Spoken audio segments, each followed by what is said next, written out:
Good morning class 6. This is your English class.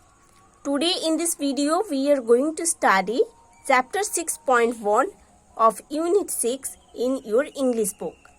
So students, now open page number 142 in your English book. Now see on the top of the page.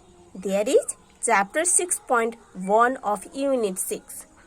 This chapter is about the topic the Battle of Waterloo. Okay, the topic is here the Battle of Waterloo. So students, let's start read.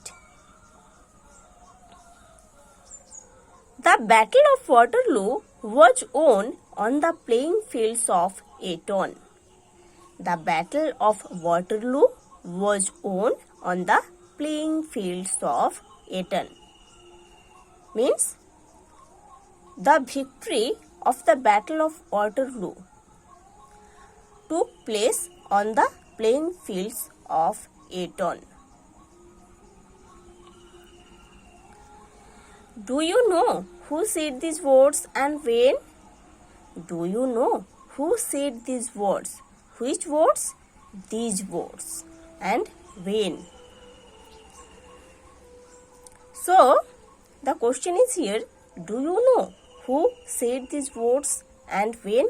Who said these words? The Battle of Waterloo was won on the playing fields of Eton. Who said these words and when? See, there is the answer.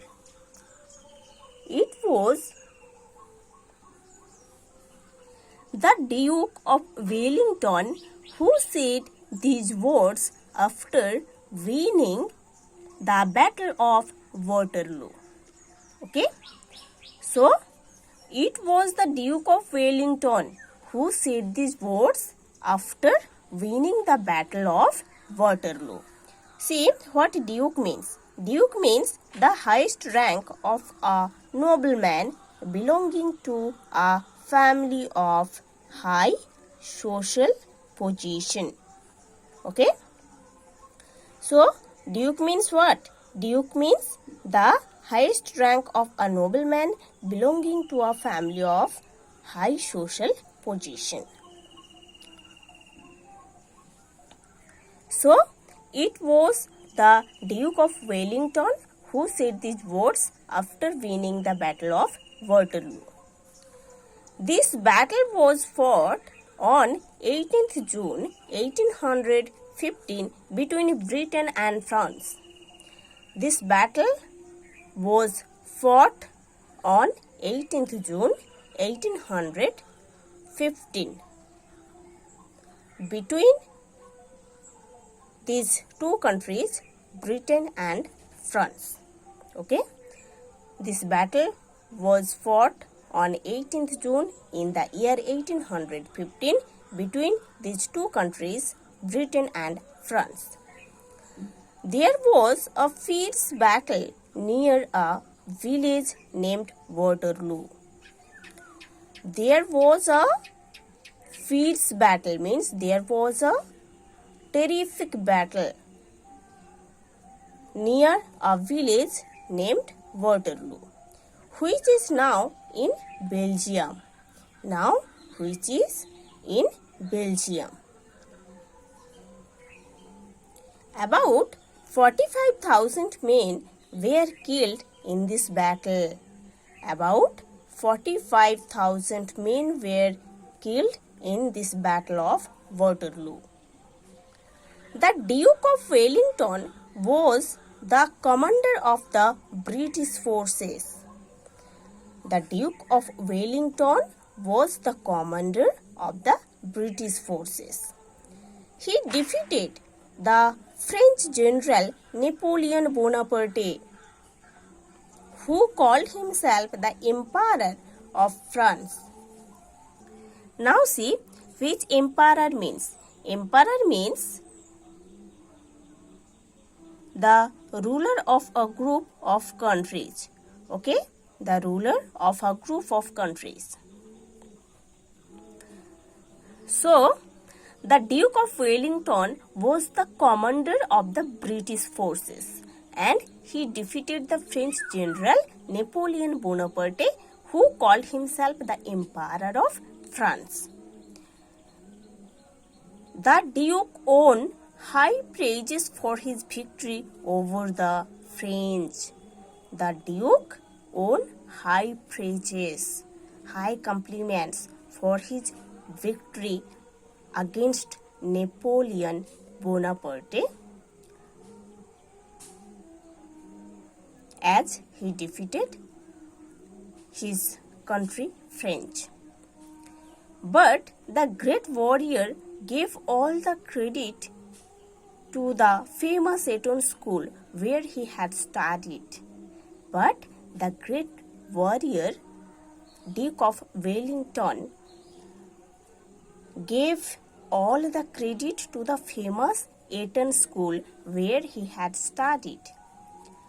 Many other British soldiers who fought in that battle had also studied there, and many other British soldiers who fought in this Battle of Waterloo had also studied in the Eton school like the Duke of Wellington.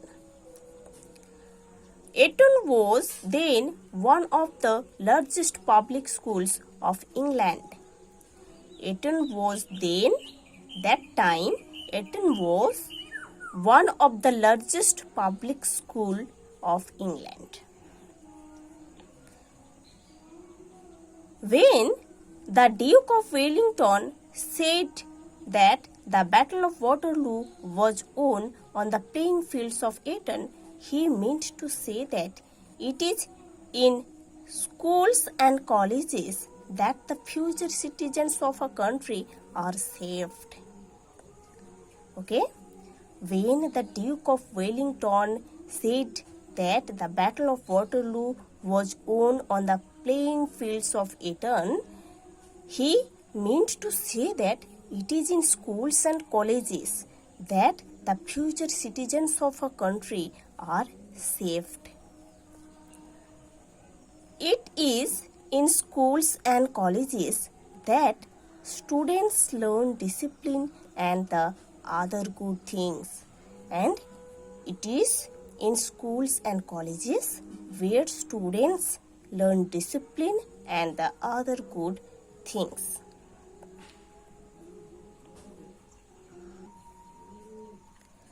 At Eton, the students were trained in strict discipline.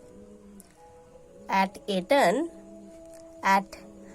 school, the students were trained in strict discipline. They were educated to love their country. They were educated here to love their country. When they grew up, they became good citizens and lived a disciplined life. When they grew up, they means the students of Eton school. Okay? When they grew up, they became good citizens and lived a disciplined life. And they learned all these things from their school. They obeyed their commander in the battlefield. In the battlefield, they obeyed their commander. They learned this discipline in the school where they studied and played. Okay? They learned this discipline in the school where they studied and played. Means the students of Eton school learnt all these disciplines, all these manners in the school where they had studied and played. It was their training as students and sportsmen that led to the famous victory at Waterloo. So, it was their training as students and sportsmen that led to the famous victory at Waterloo.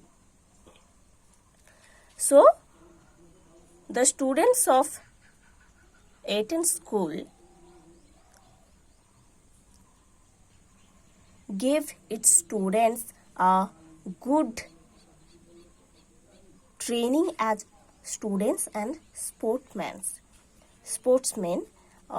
that led them to the famous victory at the Battle of Waterloo. Thus, games and sports should never be taken as a waste of time. That's why games and sports should never be taken as a waste of time. They are as important for students as their studies in the classroom. For the students, as their studies are important like this, the sports also important for students' life. Studies help in the child's mental development. Games make the child physically healthy and emotionally strong. Okay? Emotionally strong means what? Emotionally strong means not giving way to emotions, strong feelings of fear, anger, love, etc. So, games and sports should never be taken as waste of time. Both studies and sports are most important for a student. Studies help in the child's mental development and games help the child to make themselves strong physically, to lead a healthy life, and it also make them emotionally strong. A child learns many useful things in the playing field. In the playing field, a child learns many useful things. He learns to follow the rules. He learns to obey his leader and to cooperate with others. So, in the playing field, in the playground, the students learns many things. And they learns to follow the rules. They learns to obey their leaders. They learns to cooperate with others. For an all-round development of the child, games and studies are equally important. So, for an all-round development of the child, both games and studies are equally important. Neither of these should be neglected. Neither of these should be neglected. Means students can't ignore both studies and sports because both are important for the all-round development of a student. A child should attend both the classroom and the playing field regularly. A child should attend both the classroom studies and the playing field for games regularly. There should always be a proper balance between games and studies, and there should always be a proper balance between games and studies.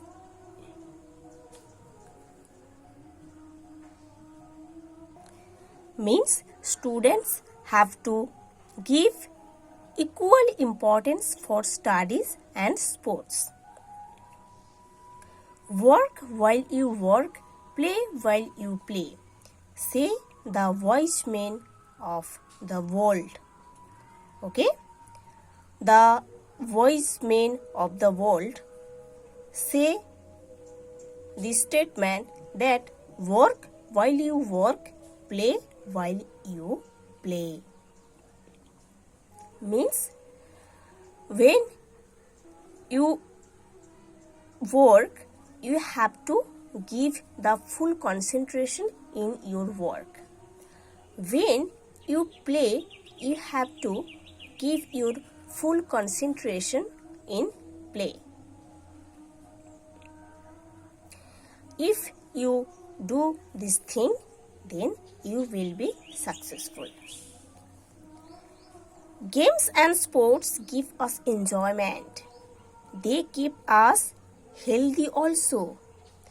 Games and sports gives us enjoyment and they keep us healthy also. They develop our self-confidence. Games and sports also develop our self-confidence. They teach us to live in discipline. They teach us to live in discipline. They teach us to follow the rules. Games and sports teach us to follow the rules. They teach us to cooperate with others. Means games and sports teach us to cooperate with others. In short, games make us better human beings and good citizens. Overall, games and sports make us better human beings and good citizens. Okay? So, what games and sports give us? Games and sports give us enjoyment. It keep us healthy and it develop our self-confidence. It teaches us to live in discipline and it teaches us to follow the rules, to cooperate with others, and ultimately games and sports make us better human beings and good citizens.